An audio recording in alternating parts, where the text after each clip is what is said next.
Police department, fire department, NDRF, SDRF తో పాటు revenue department, LN departments అన్ని, Panchayati Raj, RWS, irrigation, major గా irrigation department కి సంబంధించి సార్ కూడా, సాయి ప్రసాద్ గారు కూడా ప్రత్యేకంగా దీని మీద ఇన్స్ట్రక్షన్స్ ఇవ్వడం జరిగింది.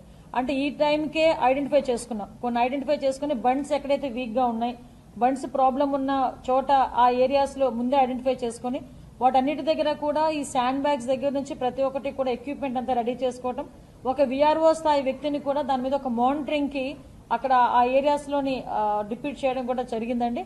సో ఎక్కడ కూడా ఎటువంటి బ్రీచెస్ కానీ ఎటువంటి ఇబ్బంది లేకుండా చూసుకునే బాధ్యత కూడా తీసుకుంటున్నాం.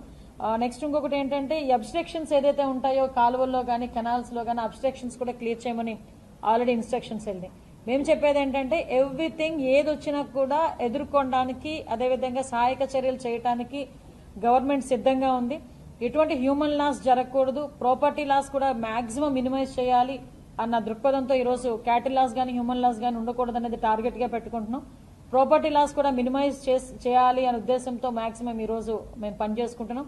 ముఖ్యంగా సోషల్ మీడియాస్ లో కొన్ని చోట్ల చాలా మంది ఫేక్ ప్రచారాలని చాలా ఎక్కువగా చేస్తున్నారు. ప్రజల్లో ఒక పానిక్ సిచ్యువేషన్ ని క్రియేట్ చేయడానికి చూస్తున్నారు. దయచేసి అలాంటి వాటిని నమ్మొద్దని చెప్తున్నాం. ఆ ప్రజల్ని పానిక్ చేసి ప్రజల్ని ఇబ్బంది పెట్టే పరిస్థితులు క్రియేట్ చేస్తే గనక ఎటువంటి వాళ్ళ మీద చర్యలు తీసుకోవడానికి గవర్నమెంట్ సిద్ధంగా ఉంది. ప్రజలకి నేను చెప్పబోయే ఒకటే విన్నపం అండి, రాష్ట్ర ప్రభుత్వం తరపున, డిపార్ట్మెంట్స్ అన్నిటి తరపున కూడా ఈరోజు మీ అందరికీ ఒకటే విన్నపం అండి, దయచేసి ఎట్టి పరిస్థితుల్లోనే అవసరం లేకుండా బయటికి రావద్దు. ఎటువంటి అవసరమైన ఎటువంటి ప్రాబ్లమ్స్ వచ్చినా కూడా మాకు టోల్ ఫ్రీ నెంబర్స్ కూడా మేము అన్ని హెడ్ క్వార్టర్స్ కి కూడా పంపించినాం. ఆ టోల్ ఫ్రీ నెంబర్స్ కి మీరు ఇన్ఫార్మ్ చేయాలని మనస్ఫూర్తిగా నేను కోరుకుంటున్నానండి.